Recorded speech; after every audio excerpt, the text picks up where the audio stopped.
All right, so I'm Angie. I'm Michelle. We're Blue Heavens. We channel ancient and divine beings from two councils of thought. Lazarus is a divine counsel, and Lucian is the council of our shadows within the illusion. These beings teach us how to be better people leading better lives.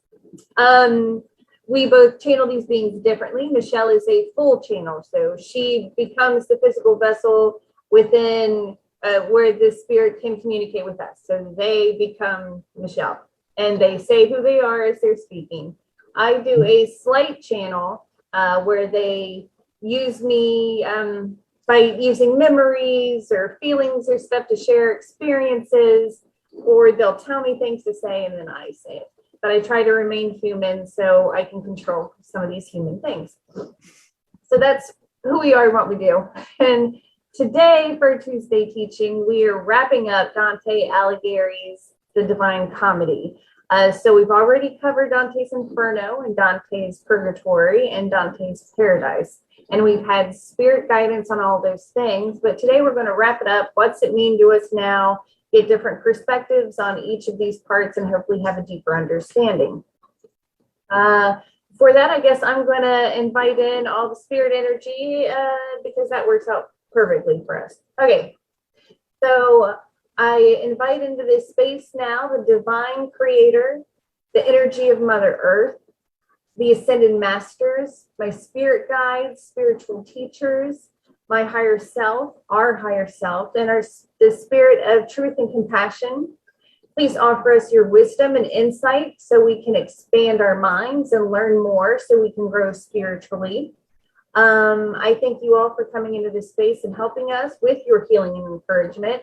And I look forward to hearing what everybody has to say. And so it is. So it is. Perfect. So, I need a break. So do you guys want to, let me take a sip of water real quick. And I did a lot of talking. All right. All right. So we talk about having onion layers, right? So we talk about having layers. And we have to remove these layers. These layers are also like masks. So this week I've been having to face things. Michelle and I both have had shadow work to do.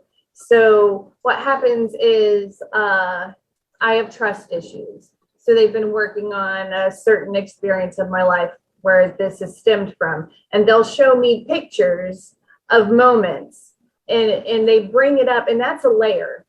This is a layer or a mask that has separated me from unconditional divine love. So as we are going through hell and we are going through purgatory, we are removing these layers or these masks that were misinterpretations that we learned from the illusion. So I've also felt like this, the prodigal son story. We have the son that stays within the blessings of God. And then we have the son that leaves, that goes to exist in hell. And these are two very different experiences. So I think we'd like to talk about that, but just kind of keep that in the back of your mind while we are exploring this, that there are two very different perspectives out of God's sons and God's kingdom. We have the ones that have stayed and the ones that have experienced hell. All right, are we ready for this, you guys? Perfect. Okay, and yes, we're all ready. Perfect. So since Dante's Inferno starts in hell, let's go back to hell.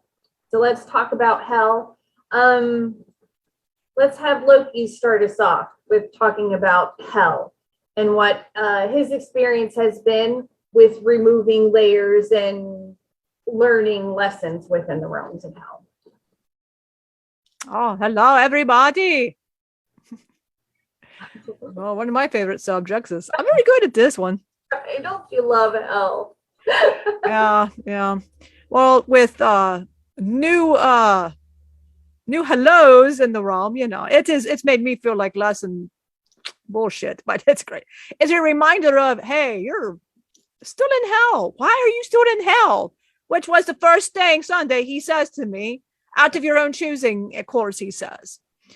So this would be hell. So I want to describe everybody knows my reasons I'm in hell. Yeah.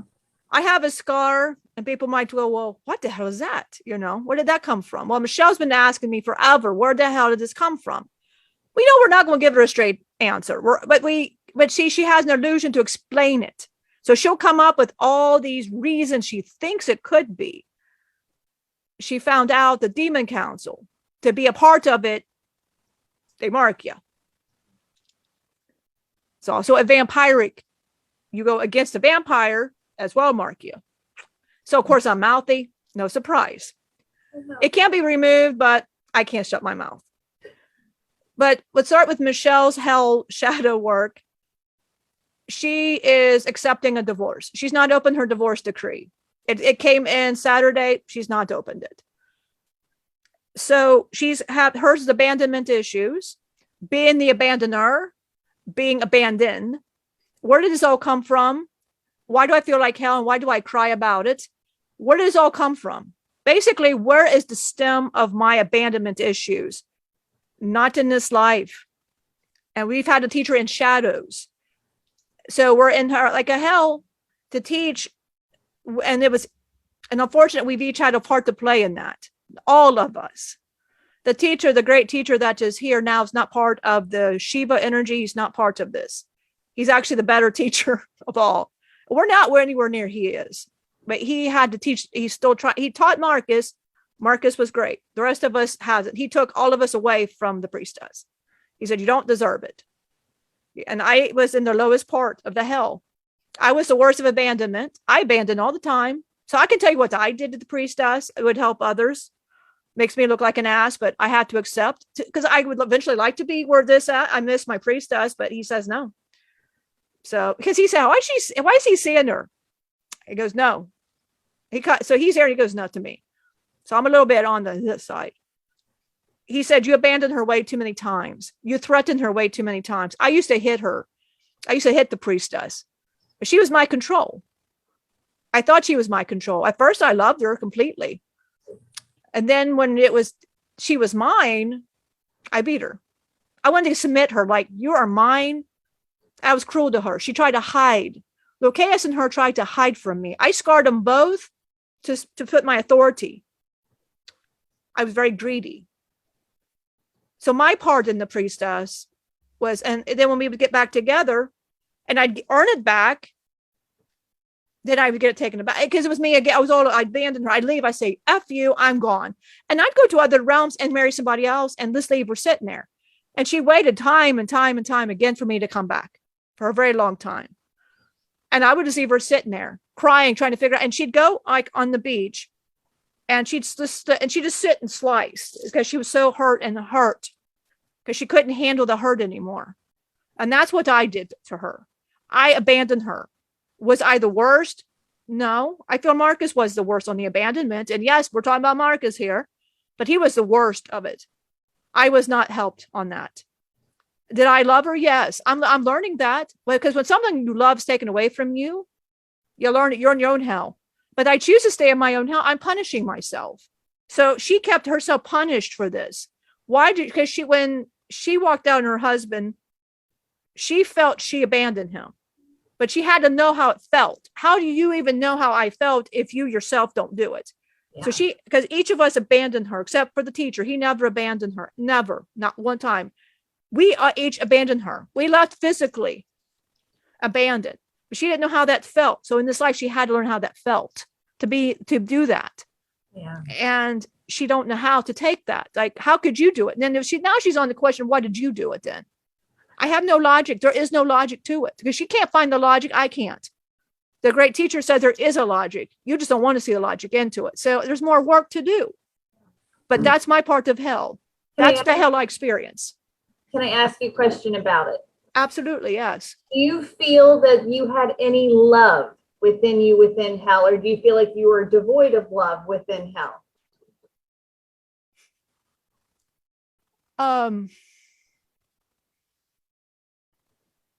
That's hard to answer. I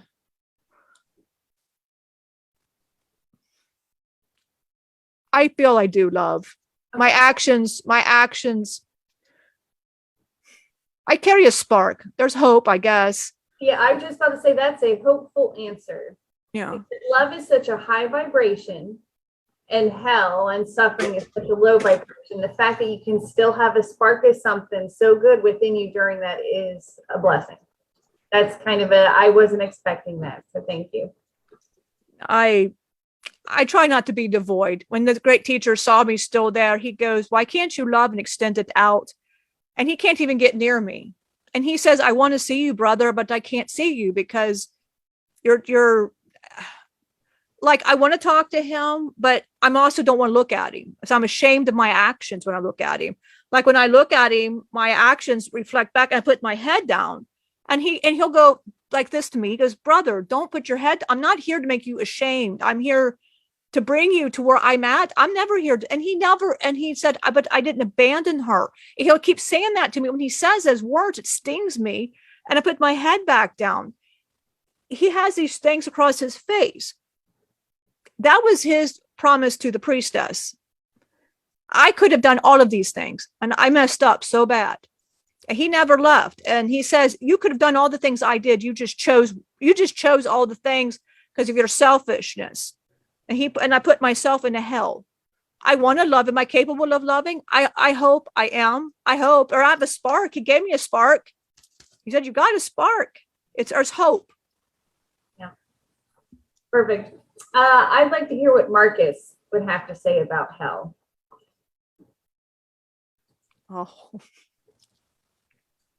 Oh. Yeah, I'm right. the worst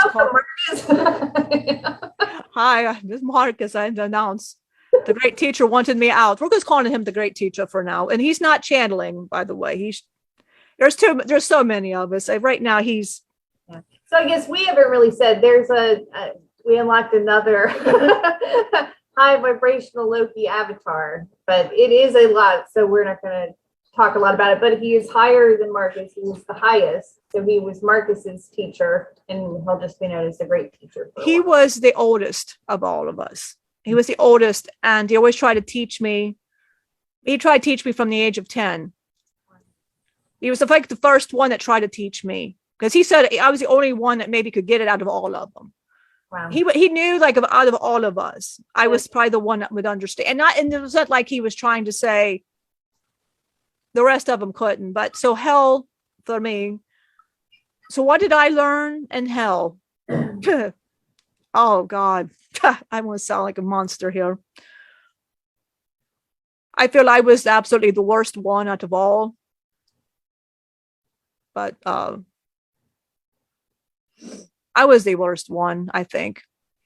Loki put himself in the hell, but I was the one that he went to me. He took her away. Greg had to step forth and take a protection against the priestess because we were all going to absolutely kill her. We were actually not kill her in the sense she was like they're going to kill herself, or we were going to mentally kill her is what we're saying. So Greg and Rob, the older brother that we're not right now, that's not his name, by the way. That was just what Michelle called him when she was 8 years old. That's not his name, but he was but I will say the great teacher. That's what I'll call him. Him and Greg took over the priestess, including our mom took over the priestess, which is the great goddess we speak of. She took over. She said we were not capable of being with the priestess. And we would ourselves, if we wanted, we had to earn it back. We did not know the great teacher was going to take over the priestess. None of us, we didn't know. We thought stupidly we all had a chance to earn that back. But when we saw it, it wasn't going to be the way we thought. We thought it was going to be easy. He came to me because he said, again, you are the one I have hope for. But he made me face everything that I did. It wasn't like I just got to see her. I had to face my stuff. And the only way I could face my stuff, believe it or not, was watching him love her the way I should have always loved her. Meaning he would hold her hand. When she would cry, he would hold her. I would sit there and dismiss her. She was property to me. I was like gloating that she was with me because Loki wasn't there. And I was the highest priest, meaning when you're the first priest, that means you are it. You're like the shit. And I was it, I thought. So I took advantage of all that. When she made me mad, I'd hibernate, meaning I would sleep while she sat there wanting me, crying, and she wouldn't leave me. I would actually hibernate. She'd sit outside waiting for me to wake up. I was terrible. I wouldn't want to talk to her. She had a problem. I would just sit there and ignore her. I didn't want to listen to her. I had all these moments I could have done for her, and I didn't do it. I left so many different times. The great teacher, as a matter of fact, saved me a couple of times. There was an incident where she just stabbed herself right in the heart, and she said, I can't deal. I told her I'm leaving. I looked right at her, I'm leaving you. And that's when she just took my dagger and stabbed her in the heart. He brought her back. He didn't know how he did it, but he brought her back. And that's when they all said, none of you are gone. He saved her, luckily. Almost did not. Luckily, Greg's wife is a great witch, and our mom is as well. And that was the worst pain I felt in my life. Not the worst was when I seen him with her, and I seen all the things I should have done. The day he walked in, and I seen it hurt so bad. He saw the hurt in my eyes, all of his hurt, but he saw mine. I was 20 minutes away from hibernate for the rest of my life. I was done. I can't watch anymore. I was already 2 months in. I couldn't deal with it. He came to me and he said, I have faith in you, but you got to come through me. And he wouldn't let me near her. And then I'd see him, but he said, you watch how I am with her. And when I'm in my hell, he made me in my hell. He put me in my own hell. I would describe it as he could travel. He learned how to travel astral realms. And he showed me, that's where Loki learns all this astral, vampiric. They learned all of this. So he took me to the realm and sat me there in my own hell. So Cosmo put himself in his own hell. He made me see my hell. He showed me the reflections of my hell. What did I do wrong? I wasn't getting it. And he knew I wasn't getting it. But I wasn't understanding. And it sounds dumb. So how many times you're in hell, you just don't get it. So he put me in like a purgatory. And that's what got me, because I really had to face it, eye to eye. Then I went back to my hell. It took a cycle, but he was very patient with me. And he says, I love you, brother. I know you've got this. You just got to believe it. And when I seen her, I lit up. I was excited. So he knew that was how he was going to teach me, through my Beatrix. That's how he was going to teach me. I seen how he loved her, and he was good to her. Hold her hands, he'd kiss her, and for no reason embrace her and do everything for her. And then that's when it clicked. Oh my God, I was terrible. And I realized then I was awful. I had all that time with her, all that precious time I wasted just messing up. I looked at him and I cried. I said, I don't deserve to be in your presence. And I bowed my head as well, like Loki. I just put my head and I said, and I was going to walk away from both of them. I said, I don't deserve to be here. And he said, you deserve to be where I am, and her. You deserve every bit as me. They all could have earned this, but they've chosen to walk away, and they all walked away as I didn't. Loki was the one that laughed at me. He found out he was my teacher. He goes, oh, so you're kind of his little bitch, right? And he looked at him and he said, well, at least he's listening and you're not. So he said, well, at least he gets to see her and you don't. He said, this is all in your choosing. I asked to be here in this life to teach. He said, I'll test you. He made me come as Sri Krishna to teach what I messed up with her. But he brought Radhe, but under protection of him, that I could do it. And he said, I passed. He says, you did really good. Now, I had to go for the divine. Now, that was a whole different story. Yeah. But, and he came back and it scared me because I thought I messed up again. He goes, no. He goes, I want to meet these great people you're teaching. He goes, I'm proud of you. He said, you left hell, you stayed out of hell, and you stayed out of purgatory. But the shadow work with her has been terrible because it's all the reminders of everything we did. And she cries and looks at me and she says, how could you do this to me? Why did I do this? And there's so much more. You're never going to achieve everything. There's so much more to unlock. You unlock one door, you unlock 20 doors. She finally unlocked a door Sunday that got her so sick. It nauseated her to throw up and it busted her back. I mean, it was just, that's him coming through. And he was saying to her, she saw that dark, you saw that dark energy. She had to go to the hospital. She saw that dark energy. He wanted it purged out. He said, she heard a voice saying, message your sister. She goes, who is that? I said, I go, message your sister. because he wanted it purged out. Yeah. And as soon as it purged out, she was done. She wasn't sick. Her back was still hurt, but that was my version of hell. It is, and it's hell. And it's basically something's taken from you. For me, it was something taken from me that I should have loved and cherished, but I didn't understand what I had. I could be your great divine, your God. He never turns his back on you. She never turned her back on me. It was me turning my back on her. I had to see for myself somebody loving her the way I should have. You guys teaching this blue heavens and everybody involved in following and everybody, why this is so important to me, is it's a time to embrace God and touch God. Maybe your priestess is God and you feel so lost, like where did it go? I just want to be back with God. I don't know how to do it.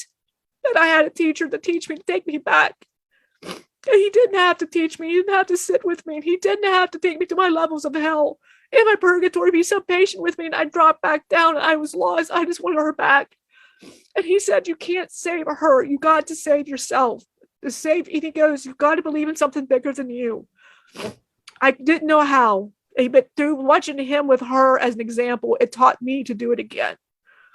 And when you guys love God, the girls, I see you love the divine. And I see Jennifer with her energy. And I see Destiny. I see all these beautiful followers. It takes me back to the hell.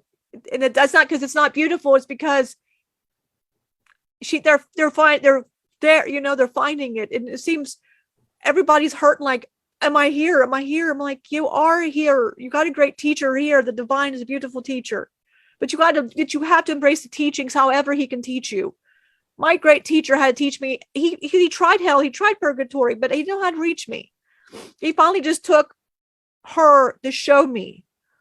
And I love this because we can show you through us how to love. Yeah. What seed will be planted to help you find the great divine and be led. But you have to listen and save yourself. And I had to learn these lessons as well. So I have Cosmo wanting to come through and say something real quick. So I'm going to let him say something real quick. Absolutely. I've been working with him. Okay, dudes, I was a mess. I'm not going to look at her. I was a mess in my life. I was a mess in my life. So now I so resonate with Marcus because I have to watch her be treated great. And I love that she's treated great, but it could have been me. I met her when we were young enough. I could have done something about it. I never told her. I'd watch her clean. Man, I'd watch her clean. I'd listen to her sing in a bathtub. I loved everything about her. I hated how she was treated, and I wouldn't have treated her any better. And I think that's why I didn't get her in life, is because of this. I wouldn't have treated her any better. But my hell is I have to watch this really fucking good dude. Sorry. Dang it. I suck at like cussing and stuff. So her man's really good. He treats her really well. And that's all I ever wanted for her. But it's not me. And it's not fair. And that's a big help for me. I wasted my life. I had thoughts that, hey, just tell her. I didn't listen. I didn't do it. I was such a strong, big man, but I wouldn't act on things that I wanted. I was afraid of it. Don't be afraid of your stuff. Just get it done, or else you're me, where someone can't see you and you just follow people around like some freaking Tinkerbell, and it's not fun, man. It's not fun. I'm going to exit out. That was my time. That was quite an exit. All right. Thanks for that. That was great. All right. So I think before we move on to purgatory, I have insight here. So I want to share my insight real quick. All right. So we've mentioned before how Spirit has said a lot of religious people have their hearts hardened from how hell is portrayed. So these people have not entered hell, but they see it in form of like movies and Cops and NCIS and all these murder mystery shows where everybody is evil and has ill intent and they're all very clever. And hell's not really like that. The problem is our society, we are butting heads against things because we have people that experienced hell versus those that have not experienced hell, and they think it's like what these people are telling them it is. It is not. I noticed that to be so true. I'm just going to throw out this whole abortion thing, just as so you understand where I'm coming from. You have people that have actually experienced rapes and incest and watched people that were not loved as children and watched children used as slaves instead of in a loving family. Very different perspective of what kind of a life some of these babies might be coming into versus someone that stayed in the kingdom of God. Well, people that stay in the kingdom of God, you have blessings, you have favor. There's things in your experience.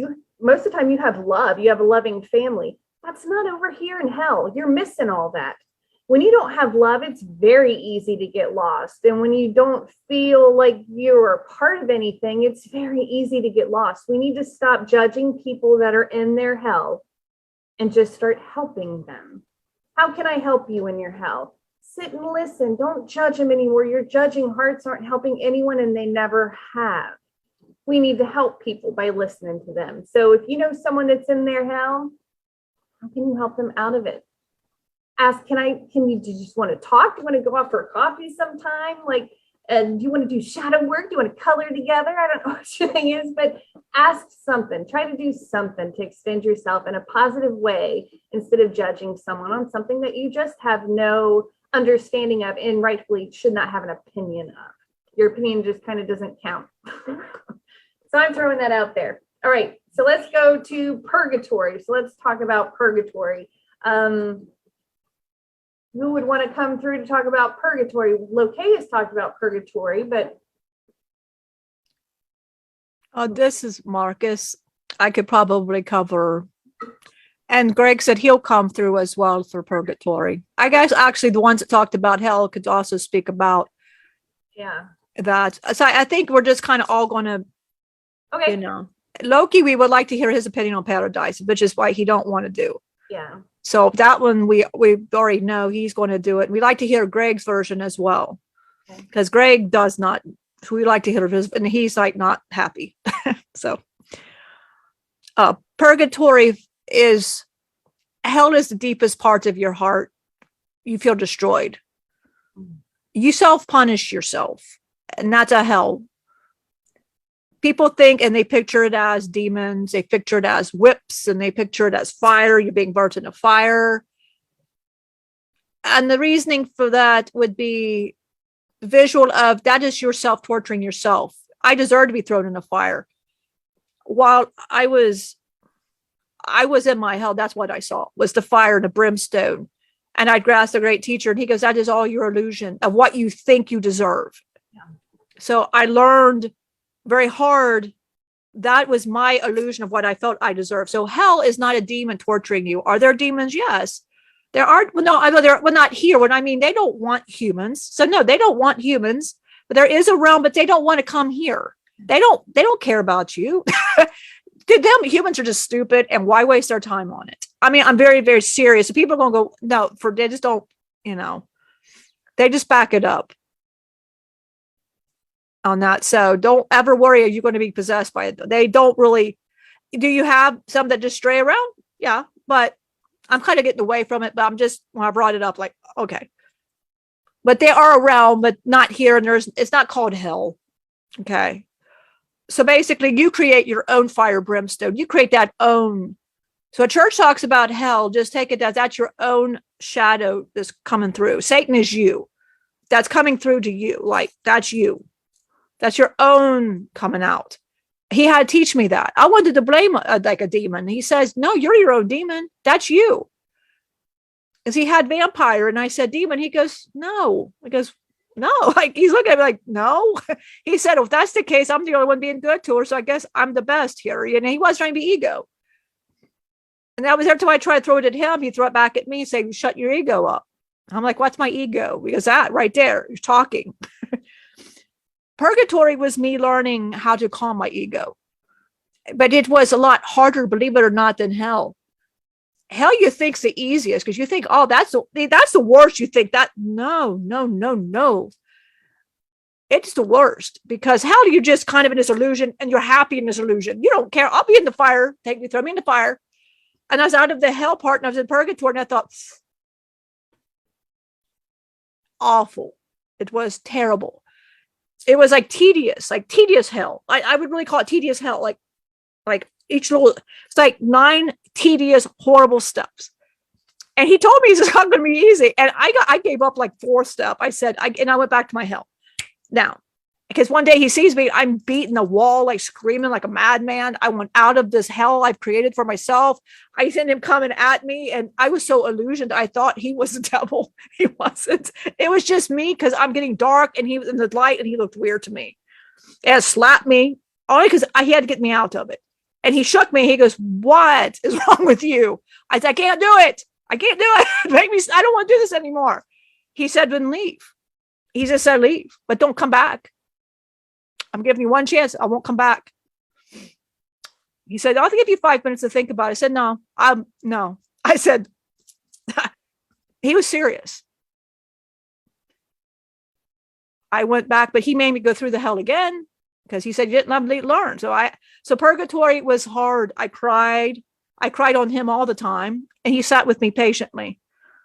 And when I was getting close to seeing her, he let me see a glimpse.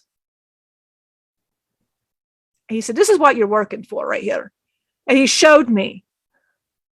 And it made me cry all over again. He said, but you're still not there.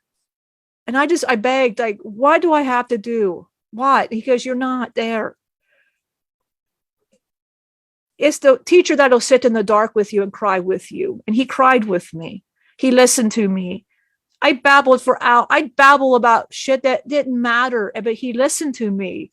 He let me cry in my despair. He let me whatever. I babbled like a madman. I cried on him. I beat his chest and I begged him that the pain to go away. He said, it will go away when you choose for it to go away. You have to believe it. And it was so easy to hear these words and go, I don't understand you. What do you mean? What do you say? What do you mean? And I said, it's so easy for you. I said, touch me in a way, like, give me the power in my head. Let me just do it. He goes, no, I can't do that. You have to do it. And the day that I got to see her, I cried. I didn't even know I was going to get to see her. He just saw he had a surprise for me. I had no idea what he meant. I had no idea, but he gave me one last test. Of course, one last test. He asked me a question. He goes, so what did you learn? What did you learn about what did you learn? And I told him, I said, I learned that I still went like I went to them. I abandoned her. I did this, because I'm just automatic. He backed me back. He goes, you're not ready. And I'm like, and that's what I realized. But then he realized that wasn't helping me, taking me away from where I wanted to be. It wasn't helping. So he let me be like midway, still purgatory, but the paradise to some degree. He let me to some, but he said my eyes couldn't handle it. So I'd have to kind of cover my eyes. But I would see the love. She would still let me near her, but I got to see how he loved her. And through that is where I learned. But purgatory was worse. I call it tedious hell. And anybody going through their own purgatory right now, I understand completely. And this is Marcus. I get it. The great teacher would tell you, I cried on him. I don't know. He said, he thinks it was years I cried on him. It felt like there's no time where we're at. He said, I just felt it was such a long period of time. And he was so patient with me. I put my head down. He lifted my head back up, say, don't take your eyes. He said, because when you look down, you're saying you don't trust me. He said, why can't you trust? And I said, I look in your eyes. I see love, and love I don't have in mine. And when I could look him in the eyes, finally, after years, I could look him in the eyes. He said, you're ready. He said, that's all I was looking for. Look at me in the eyes. That's the beginning of it. And when I was finally able to see her, I cried. And he said like this to me. And I had to back it up. He said, this isn't why you're here. Back it up. That's your ego again. Back that up. I know to a human that doesn't make sense, but he said, I just took her hands. I kissed her. I was so happy to see her. And I said, I am sorry. I said, I'm sorry for everything I did. And she said, well, I already forgave you. It's already been forgiven. We just wanted you to learn it. I mean, I was like on paradise rules here. And he just said, but, and I got to see Loki and them again. And they hated me because I got to see her and they didn't. And they hated me. And they said I was his bitch. And again, he said, well, at least he listened. And Loki won't go through it. He don't want to go through the purgatory because he's seen the hell I went through. He showed him the hell I went through. He showed Locaeus and him the hell, and Greg as well. And bless you. He showed me the hell. And none of them three want to go through it. They refuse. And now Greg's purgatory is his own story. That's my purgatory. But they don't want to go through it. They want to see her, but to them it's just, they'd rather stay in hell here and Locaeus purgatory because over here, that's why he goes to the Vanderbilt, to remind him. Are you ever going to learn? Are you ever going to learn? Are you ever going to learn? And to remind him. But he doesn't want to face it. He doesn't want to face it until he faces it like I did. It was hard. Your purgatory is very hard. Please understand, it is difficult. You have a great teacher. The great teacher, it can be the divine. It can be Blue Heavens. It can be anybody you trust that are to sit in the dark with you, love you through it, and while you're hurt. And they just listen to you, cry, babble, say, I'm angry. Why am I angry today? Why am I crying today? And go back to this hell, and it's okay. We all have to go through that to get to the paradise.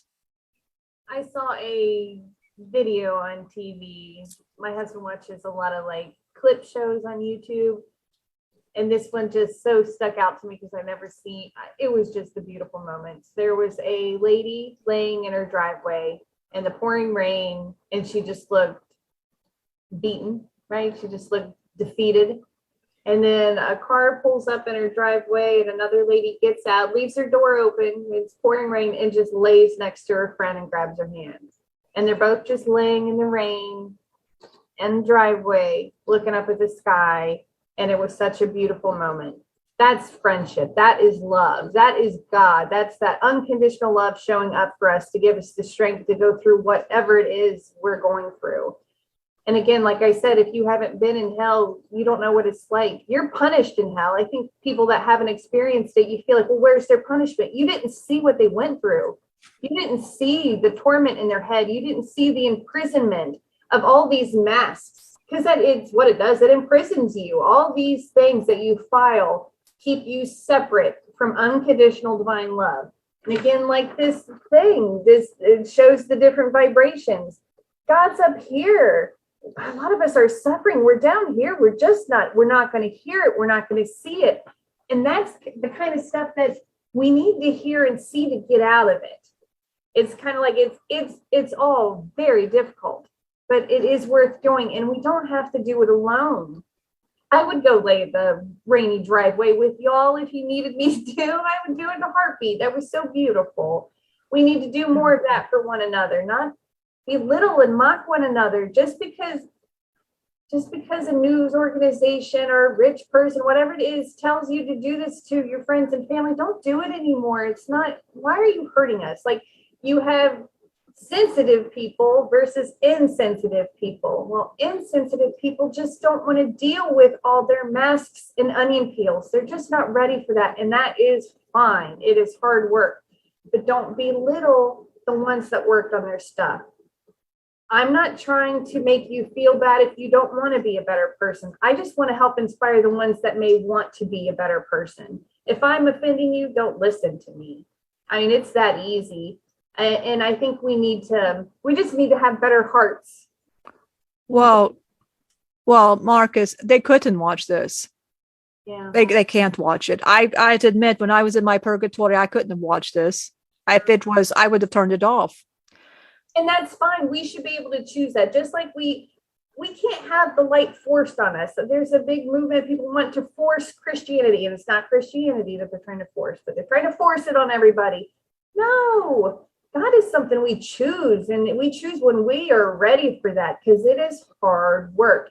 It's like we're turning everything in that we thought was right and real, and we're saying, your way was right, I effed up. That alone is super, super hard to do. And now, that was just first freaking step. Now you have to work through all your stuff, and you're going to punish yourself. Why didn't I treat people better? Why didn't I know that this person was a real person? Why did I treat them like that? You have to see all that stuff, and it's not easy, but it is worth it. You free yourself. I can breathe better. Like at night, I sleep better now. I don't have all the thoughts in my head of, you suck, and remember when you did this in the 6th grade, and you remember when so-and-so did this to you. Like, just all that stuff goes away. It's unpeeled from us. And I'd also like to mention, while we're on the subject of purgatory, before we go, this is still Marcus. One of my problems, and it's a lot of the human society of the great teacher, he has been watching. He's very wise. He's been picking up through me, my energy, what's going on. He doesn't have to be here. His demon is here. Yeah, his demon is here. She goes, that's a demon I've been following for a while. I'm not talking about Lucifer. It's a different one. Because he looks just like it. And she goes, wait a minute. I said, yeah. But that's part of him. He's able to travel to see and see your realm. And I show, but my insight as well. But he said, well, tell the humans part of your problem, which this was it. I'm still proving myself to my teacher. So if I seem a little nervous and shaky, he's still like by me, and I'm like, so if you see a beautiful man behind me, that's my teacher. And I'm like this, a little shaky, because he still makes me very nervous, right? In a good way, not scary, but good way. It's all that love coming at you. And you're just like, like Putty, like how Loki calls me Loba. Same, I call him Loba, okay, I'm not going to call him that, but part of my problem was labels. Okay. I was a high priest. That meant everything. That was a title to me. I was a demon slayer. To me, that was the best. Yeah, Loki didn't like that one, but yeah, I was a demon slayer. And to me, I was most powerful. And when I was with her, that was my label. And see, I thought that I was the best thing in the whole wide world. We never had kids because I didn't have time for kids. I'm out saving the world here, because I am the shit. But I had the label. And that was part of my problem, him trying to get past my ego and my label. This was how I perceived things through being what I was, and to the high priest. Break your label. Michelle's problem right now is breaking. Now I'm divorced. I said it's only a label. I'm 50, only an age. That's for the humans to know how old you are, but here you're ageless. We don't care how old you are. The name itself is a label. We don't have names. We only give names because we have to identify to the human. Otherwise, we don't carry names. Like, he don't understand why you got to have a name. That's how you identify with these humans.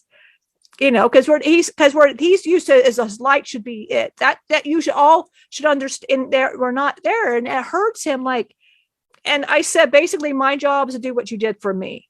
I said, the girls do exactly what you did for me, and that is what we'll sit with you in the dark. Like he sat with me in the dark, and can you feel him? Just a rush of good energy right there. He's rushing it out because he knows I'm learning. I'm still learning. By the way, I'm in paradise here. You know what I mean? He could still like whip me out, but I feel like I've not my ego, but I feel I'm still learning because he looked at me, but yeah, but you have to watch that ego can be great for you. He even said that your ego is just a part of you that you just gotta not let it take over and give you that illusions. And it's like you filed it under the wrong file. Like I always tell you, but he would sit with me and teach me that. Hold my hand, like the rain. That's what he did for me many times. He sat in the rain with me. I'd cry in the rain on him and he held me. He would cry with me. And I'm sure he's burning up. I'm sure he could have been doing other things, but no, he sat with me while I cried in my own hell. The room was stinky as hell. I mean, it was like, I'm sure he could have been anywhere. It could smell heavenly. But he'd sit for hours, days with me and let me cry. So he said it felt like eternity that I just couldn't get out of my system. But he said, I had to let you get it out. That is why we do what we do. I want to be like the great teacher taught me. I'm nowhere near him, by the way. I'm nowhere. I like to someday be him. Everybody, when they say Krishna was, no. he is much more greater than ever I would be. But I would like to, maybe I hope to ever be where he is, to love the way he loves. So when I come and I say to be that spark, he always told me that too. He said, be that spark, be that love, go out and show unconditional love to everybody, even Loki. And I would try, but he'd belittle me. This, like you said, he'd belittle me. He'd belittle me. I tried with Locaeus, and Locaeus would cry temporarily. Now there's two like different types here. Loki's a type that belittle you, whatever, get away from me, walks away. But in silence, he's crying and sad. He wants to get past it. But how? And I would sit with him. The great teacher would sit with him. He doesn't want to do it. Locaeus has tried purgatory so many times that he gives up. He gives up. And he goes right back to a hell and he goes here. And that's why him and Loki they try. And they do belittle you when you do try. This, because it just means you're not ready. And so don't go on to somebody else and say, well, I'm better than you. No, I never once looked at Loki as I'm better than you. The great teacher never said he was better than me ever, not one time. He just said, I will sit with you. I have faith in you. I believe in you. But there'll be a time when you believe in yourself to be there yourself. Just take the labels off. So please, as humans, take this label off. And these are the master angels speaking of this, how you fought as a child and everything. Your inner child is to teach you how to be playful and love again. I forgot how to be playful and be loved. The great teacher is so loving. He's funny. He likes to go in the water. He likes to do all kinds. And I forgot how to do this. As a child, as a priest, I'm like, I had to be serious. I was the youngest. I'm just trying to prove myself. So wherever you are in life, you don't have to prove yourself to nobody. Prove yourself to the great divine, to love, to unconditional love. That is what you strive. But you always can go back. If you feel like you ever left, when I got to paradise, he said it never left. Why do you seem shocked? It never left you. You just had to rediscover it and you again, to believe it in you again. But he goes, the child in you always knew. The ego is trying to remind you, but you kept putting these illusions to your eyes that are true. So understand that. It's just all your illusions and shadows you throw at yourself. And then you hear like God's favorite idiot. We've been watching that. And that's been actually, like, wow. But it's so many multiversal, like God comes down and said there's so many different multi-level lessons. And it's true. We can be very many different places at one time. Like I could be here and here and there. But what we right now are concentrating on Shambhala, but we're channeling. Different levels of Shambhala, by the way. We're not on the same level. But that would be, but also as well, take your labels off and calm the ego, learn how to work with that. But this is also like a spiritual awakening. When you are a purgatory, congratulate yourself. But when you get to the paradise, sit in the rain with somebody. Let them cry. I will let anybody cry on me. Her kids will cry on me. I let her ex-husband cry on me.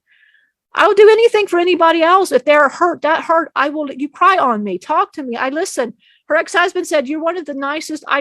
He says, thanks to you, I've been learning. And he's learned through me. And he goes, I don't know, Marcus, it's just something about you. You just love unconditionally. You don't stop and when he feels like he's in this purgatory, I bring him back up. And I remind him, and by the way, guess who's talking to Michelle now? Remember his brother and sister that hated her guts? Guess who brought them back to her?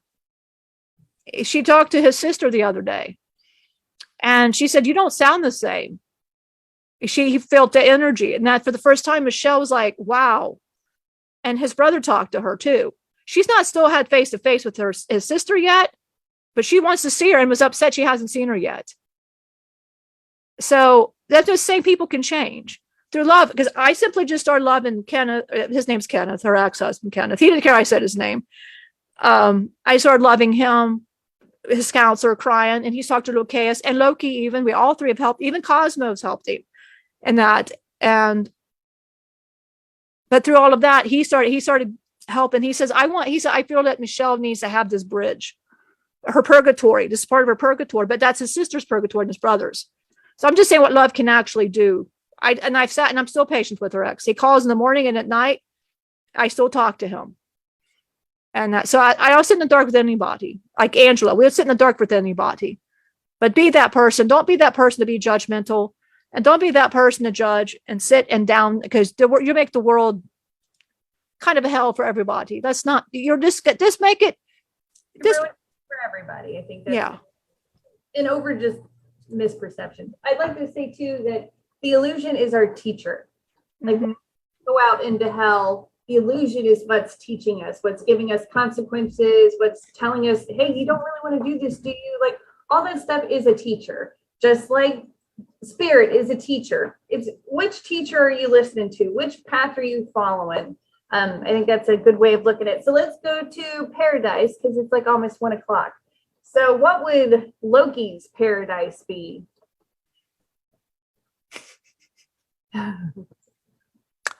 This is Loki, and oh, great. Put me on the right here. I'll be honest, I don't know what my paradise would even look like. You picked a good teacher for that. I don't know this one. I think the pain that I carry would go away, would be nice. When I seen Marcus for the first time, I wanted to slap him. I wanted to beat him. I still want to slap and beat him. I see the great teacher and no apologies, but I still like to beat him too because I'm not happy. You feel the surge of I'm going to kick your ass, Loki. Yeah, I can feel that quick surge of I'm going to kick your ass later because I know he's going to make me work, and I don't want to work. I don't like it. I don't want to do it. When you get lazy, we get lazy. I am. When we are in pain and we don't want to do it anymore, we get lazy. It's hard to get motivated to do anything. I think that's a good point. And that's where I'm at. I don't want to do it. And he told me, he says, and I was seeing, because you might have noticed you're not really with me. And she said, I'm not Loki. He said, well, Loki can earn it, huh? And I'm like, what? So I've been kind of trying to purge out of hell. But then I drop back going, I like sleeping in the dirt in the fire. Let me just be in the fire in the dirt. And he'll go to Lucius, and Lucius will cry and go back and say, we're in two different states. And Greg just sits there. He goes, no, and he just says no to it all. He goes, nope, I'm done. No paradise. Nope. Because the great teacher comes back and he goes, no. And he even walked away. He goes, I'm staying where I'm at. And that's a lot of people too. I'm just going to stay. But my paradise would be, I guess, I don't know, to see things in the fresh perspective. Maybe I've always seen things. I have to go through the shadow that I don't want to go through is when I hit her and I beat her, and I have to figure out why I did all these things. When I say I beat the priestess, it wasn't just like a little whoop. I was downright ass raping. She got pregnant with somebody else, with another priest, and I took the baby, burnt it because I'm going to have it. Yeah, kind of a dick move on my part. But these are the things that he makes me see and face. I heard what Marcus went through, and I don't want to do it. But then I see what he's got now, and I hear the great teacher tell me, but look what you could, but you know he loves me. I know he loves me. But he goes, but would you really want to feel it? When I say he loves me, I don't feel it. I don't know. He said, the whole time you've been with the priestess, he goes, you've had all this time. He goes, what do you define love? How are you defining your paradise? And I said, throughout my heart, my eyes. And he goes, that's your ego. That's your ego, Loki. That's your ego. What he says, that's not what I'm talking about. He said, so that's why I'm with my paradise would be not to physically hurt, mentally hurt, emotionally hurt. That would be my paradise, is to wake up one day and smile like Marcus and be on a hammock, to sit in a hammock and be calm and not feel anger, to not feel destitute, to not feel alone and abandoned. Even when the priestess was sitting beside me, I'd still feel alone and sad and abandoned. And I would leave, not because it was her, because it was me. Because it was love. When it gets to me, I look down and I push it and I go. If it ever could hit me, my eyes, I could feel it. The spark I feel is my only hope of paradise. And what I feel with the spark, he told me, put my hand on here and close your eyes and I'll take you here. And it's been hard. I can't look at him. I can't look at Marcus, and I can't look at her, and I have to put my head down.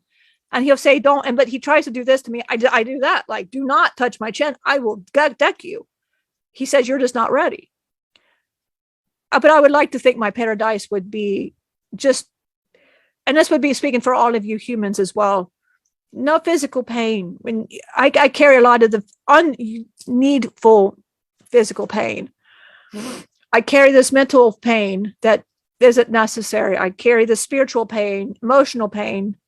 I carry all of that pain that's not necessary, but I carry it because I feel like I'm punishing myself.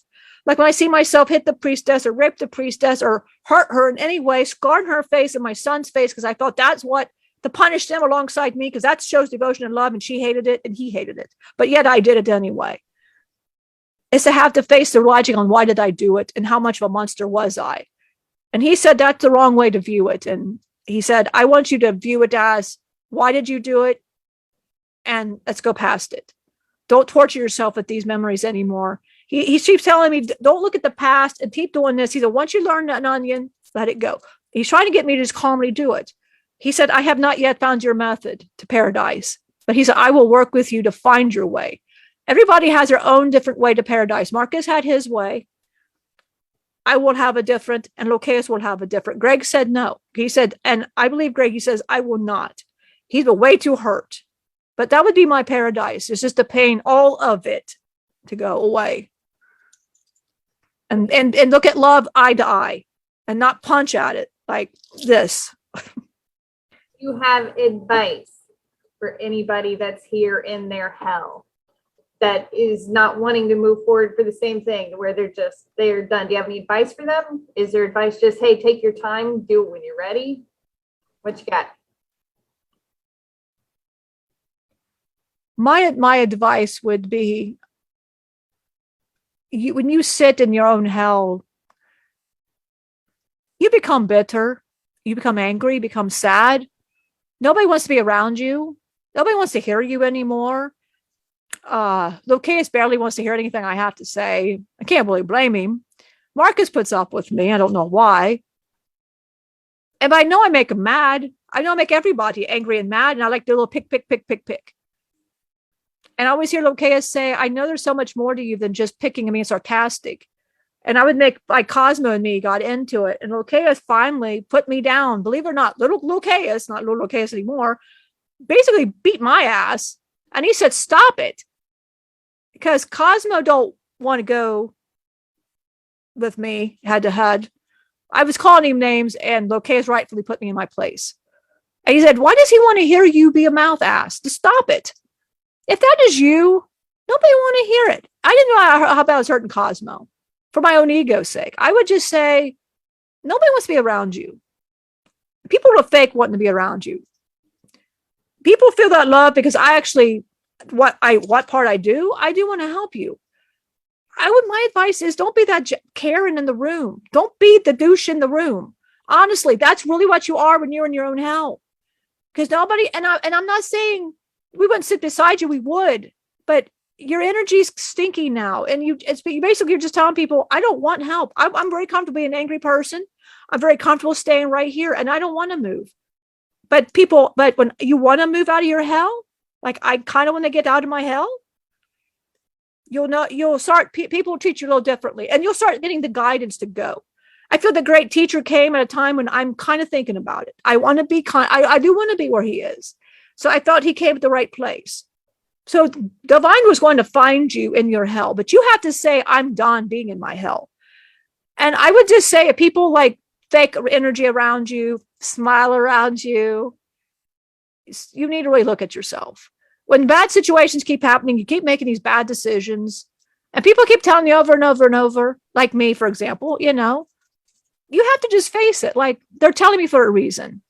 You have to just face these choices that you're making and listen to a higher voice. And the great teacher is trying to remind me. So that would be my advice to you. Just get out of your own way. You're in your own way. Get out of your own way. If you want help getting out of your own way, find somebody that's going to be sitting with you and be harsh with you. And I'm not saying harsh as don't be a jerk. Locaus just sat me down and said, look, and that's how he talked to me. Locaus, Cosmo don't need to hear your shit. Stop your shit.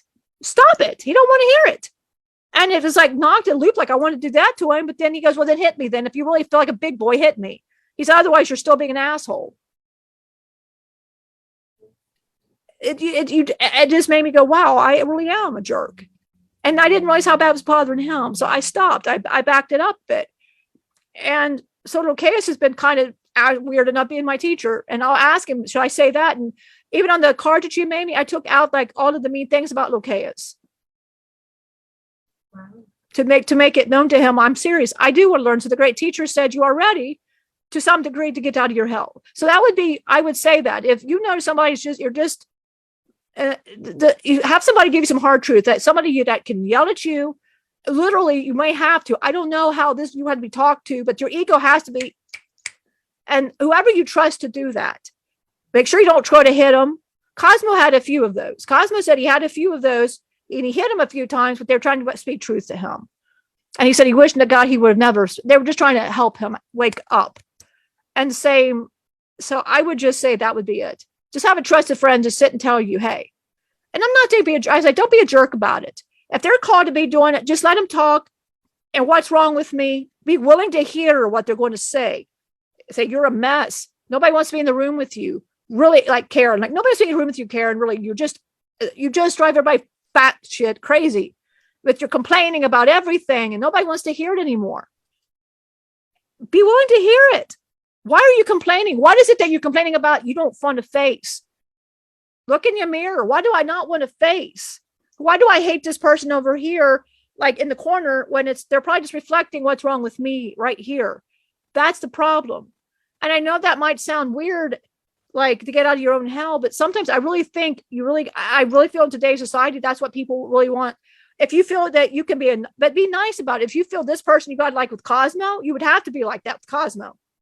If you're like Locaeus, like with Locaeus, and he asked you, then be different. Like, like it wouldn't be, I wouldn't go, well, Locaeus, I'd be like Locaeus. This is what I feel about you, and be calm. Just depending on them. How do you feel you need to approach it? But get a trusted person that you'd give your life to, that your best friend, your husband, whoever you feel, even a parent, if you feel that's who it is, your trusted whoever. And then from there, you go and seek the help that you feel guided to, a counselor, spiritual teacher. God will guide you back. You just got to be willing to listen, but you got to get out of your own head first. It just starts with you and getting out of your own head. And that's my problem, getting out of my own head. And I hope that's what you kind of wanted to hear, but that's kind of what would help me. Yeah. Cosmo. I think it would have helped me. And again, tough love is hard to serve, but it is necessary. And I found you get way better results with tough love than you do with people pleasing and just letting everybody act however they want. Like, people do need boundaries, and you can give boundaries and in a realistic manner, still be tough, but to show like love and understanding also, because that's what we need. We need to just fix our problems, and they're very fixable. I mean, if we look at the problems that we're facing, they're the same problems that we've always had, where we have people lying to us about how we should view other people and their experiences. Stop listening to it. Just focus on yourself. And there's been so much going on lately that I was pulled into a lot of this stuff. And then I had this whole be realization thing that they told me with, they wanted me to just be and to not focus so much. They said that I've learned these lessons within the illusion. Why am I coming back down and lowering my vibration on these lessons I've already learned? They're not for me to learn now. They're for people that are down there. They're learning from it. They didn't know it yet. So if you were experiencing all this, like, how can people be like this? It has to play out this way, because that's how they have to learn. We've already learned it. Maybe we're old souls, whatever it is, we've already learned a lesson. So it hurts. You're sensitive. You're like, how can humanity do this to one another? They're not there yet. So we need to step back. We don't need to be a part of that. And I thought that was very good spiritual advice that I desperately needed, because everything is crazy. So if you feel like everything's crazy and it's lessons you've already learned, you can step back. You can still use your voice. You can still come in and use your voice to help people learn, but we can't be nasty about it. I know I started to get to where I was getting a little angry. That's not going to help anybody learn. They're going to be, well, you're no better than me. And that's not going to get us anywhere. Perfect. Absolutely not. We have Jennifer and Shelly. Jennifer said hello, and Shelly said, hey, ladies. How are y'all today? Hope you enjoyed it. All right, so does anybody else have anything that they'd like to add about paradise? I think we covered everything pretty good. I believe so. I mean, the great teacher, this is Marcus now. And I'll speak for what just quick. This is not going to be because I know we have said everything, but he's like his vibration is so I'm gonna just kind of what he's saying to me for now. But he said paradise is unconditional. I'm gonna have to close my eyes for this because we're speaking and it's a whole vibrational, but I'll make it brief. But what he is saying, your lessons are here. You have a theme you come in to work on. What is your theme to work on? And simply learn it. It's not all about, he's like, it's not all about all the rest of the noise, which is the chaos. He said humans are so distracted right now with all of this here, the phones. You're distracted by other voices that come through, all of the different vibrations. And he said, and if you're not used to all the vibrations, it can actually sink into your own vibration and make you part of that. It takes your paradise into somebody else's hell. He said, make sure that the hell you carry is indeed not somebody else's hell. Because he said, we're all like a sponge that carry frequencies and energies. But he said, it all comes back to unconditional love. He said, you can even sit with yourself. It's all about loving yourself. He said, I had to sit with Marcus to help him understand to all love himself and go back and embrace him, love again. He can't love if you can't love you. Take the labels off, take the perception off. This is all a shadow illusion, but the shadow illusion is a teacher and it's here to teach you. Loki teaches you to get out of your way. Locaus and Greg will teach you, and Marcus as well can teach you how to step out of your own way and look at your ego and get out of your own way. But to know that you can learn to sit with somebody in the dark and to understand that you're going to be there for them, to take them back to unconditional love, to get to the paradise where everybody seeks to be. When you leave this realm, if you still are not there, you will go to a court where you feel you be, but that is up to you to be where you feel. Paradise is achievable for everybody. You have to want it. But you guys all start to love in yourself, but ignore other voices around you. Go back to your nature, go back to your trees, go back to where it all begins. Go back to the water, go back to where it's most comfortable. That is where you'll find your peace. That is where you're going to find everything. Step out of your own way. Sorry, he came through. He just took over completely. Perfect. So. There's a lot of the things that I've been getting symbolically this week, like being sponges. He said we were like a sponge soaking up the frequencies. That's You've been hearing him. Yeah, the great teacher. You've been hearing him. He would have been the one that was telling me that. No, he was. He said he was telling you. That was him. He has a black purple stripe. And as soon as I said that to you, that's him. Yeah. Oh, you said that. I thought, I've seen him. He looks just like me. But he has that. And he wears his hair like down. He used to put a ponytail to distinguish. But no, he wears but his hair, he wear it down now. Like, he looks just like me. But yeah, you've been hearing the great teacher. Yeah, so he was the one I was hearing about the whole sponge thing. He was the one that gave me this broader perspective too, so we talked about when we like level up and we get a new Loki avatar, high vibration Loki avatar, that opens us up. That opens our perspective up. Now I have a broader perspective to go to. And you have now a broader perspective to go to. Like we level up spiritually to get eyes to see things we didn't see before. And that's a wonderful thing that as we do this, we get to grow and evolve. And then we pick up new Lokis to come like, come on, barrel of monkey Lokis. Like we're gonna heal you and take us with us. And he is the great teacher, is Marcus. He is higher, he is the most high. He is the most high. So that's why she has to close her eyes because the vibration in that, it's like he has to do this. So you'll notice that when he comes around, you have to kind of do this because this all, because you got to remember his light is broad and it's coming to, so he wants to keep it up. But when he comes through, I'm sure everybody felt that. Like he just comes through and you're like, oh. So I thought, why don't we, as we end it, Angela, because it's how we usually end it. I thought, why don't we do a quick love to send to everybody? But I'm going to send the great teacher to send energy. with everybody, along with Angie. So we're all going to just, because we're both here. As the great teacher said, I'm over here too. I know. Yeah. But I want to send love to everybody because I want everybody to feel this unconditional love. Perfect. And if everybody here wants to as well send energy, please join in. We're fine with that. Put your hands up and tend to do it for our highest good. Here we go.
Sorry, we had to back out. Loki started crying. He felt that love. The teacher's hugging him right now to let him know he's all right. And that's when that love is being sent, Loki started crying and he's in tears. So the great teacher, as wonderful he is, it went to hell to hug him. And now he's holding him and helping him cry through it, just to know how wonderful that he is. And that is how we should all take that as an example. So if this energy makes you want to cry, that means it's opening something within. It's opening your heart. Let it be. It opened Loki. Loki's sitting there. He felt that he's just in tears. So he backed to hug. And that's what he said. I lowered my hands to respect. And he's down with Loki. But he said, let everybody know where I am. So he said, because I feel this is a great example for everybody. Go to their hell and meet them where they're at. Yeah, but don't stay there. No. He'll come right back to paradise. He won't stay there. To add that, because sometimes it's easy. Don't stay there. You have to have your own boundaries. That's a good point. You got your own boundaries, right? So make sure but he will always go back up. But that's a great point. Always go back up to your paradise. So Angela, since we did, I'll just let you end the rest of that. Right. Well, I would like to thank our divine creator, Mother Earth, the ascended masters, our spiritual teachers, our higher selves, everybody that is on here today, and all the spirits that came forth to offer their wisdom and encouragement to us so we can learn and grow spiritually. I'm very thankful to you for everything that you guys do. Thank you to Loki and Locatus and Marcus and Greg and Rob to share their personal sufferings and healings with us so that we can learn from them too, and that we can see how other people grow and how other spirits or entities or beings grow spiritually. Thank you for allowing us to see that everything is a lesson and that it is all in our hands. We choosy the doozy that we choosy to do. It's all in our hands. Yep. And so it is. So it is. Perfect. So I was thinking Cosmo wants to he wants to sit in bullshit about how he effed up his life to help other men that may be feeling similarly. So I don't know when we want to do this. I may be able to do it this evening. I don't know if you. I'm up for it. So possibly this evening around 7:00 we'll have Cosmo. I don't know how long it takes. He wants to come through. It sounds like he wants to channel both of us. No, that's learn and share some of these things with other men. Because, well, this is Cosmo, yo. Yo. Bro. Marcus actually stepped. I pushed the man. Trust me. Rob's here. But Rob told me he wants a different name. He don't want to keep Rob. Michelle named him that. He don't want to keep Rob. So you'll have a great name for him. Tell us in the comments. Bro for now. He's Bro. R-O-B. Bro. Same letter. Well, that has he goes. He is no, bro. No, bro. He says no. He says, anyway, he goes, no, but no, Rob said, I'm gonna call him Rob because he scares me. He asked me during this whole conversation, he said, hey, you got a lot of shit on you. And he didn't say it like that. But he said both of them can get it out of you differently. He said, you want to get to paradise? I'm like, I'm seeing Pops cry. You see Pops lose his shit. I'm like, and I'm on the verge of tears. You were feeling my heart. And she's playing music on this to keep Loki calm and waiting for a girl like you comes on. Dude, he hit a drum. It's cool, man. Come over here. But yeah, but like Rob just said, and hopefully we become a different name by this evening. But he wants me to get to the paradise. So I want to help others. So he said the best way to show is for me to just be open and honest. That's my thing. But I can access it, both of you girls, differently. So yes, I mean, on this end, she's ready. Just with us, let her know. Around 7 o'clock this evening. If I'm a little late or something, I might be a little late. I don't know. I've got my own schedule today. This is Marcus, and absolutely just let us know what time. We might be a little late too. We don't know. Just let us know. If you'd like to join us, come join us later. We'll see what Cosmo's got to say. I think it'll be quite entertaining. And this should be for dudes. This should be a dude-friendly environment. It's a lady-friendly environment also. But it'd be a good bro. Yo, bro. Yeah, bro. That's Mike. Oh. Cosmo. It's Cosmo. I'm dumb. I am too. No, I was actually giving suggestions for Rob, honestly. Giving suggestions for Rob. Don't call him that name. I don't like it. Because Michelle's name could be Michael. Could be. Sucks. And I was throwing that name out. You don't like the name. I see you laugh at that name. You don't like the name. No. You don't like the name for him, Michael? No. See, I don't like the name, Loki. No. So we're not going with Michael or Mike. It sucks. This just sucks. Silly me. It really does. I don't like the name. So he's not. So Rob's not going to be that name. But no, we can bring different perspectives, and that. And so come on, man. Come on, Let's just hop it up, man. Bring a pizza. Bring a beers. Bring a chicks. Bring the women. The pillage. Yeah. Let's see. We'll see what we get ourselves into. All right. Thanks for joining us. I hope that we all learned something. I learned something. Is Marcus going to come through? Yeah, I'm right here. I'm like, she's ending it. Yay! Come on, Marcus. What you got? I'm just saying I don't like the name he said for Rob. Let's not use that name for Rob. It's not even cool. It's not even cool. No, let's just not use that name for him, for Rob. But no, I would just like to say, well, I guess we'll be here at 7. Yay! You might want to talk to Cosmo a little bit too. Yeah. Well, we love y'all. We will see you later.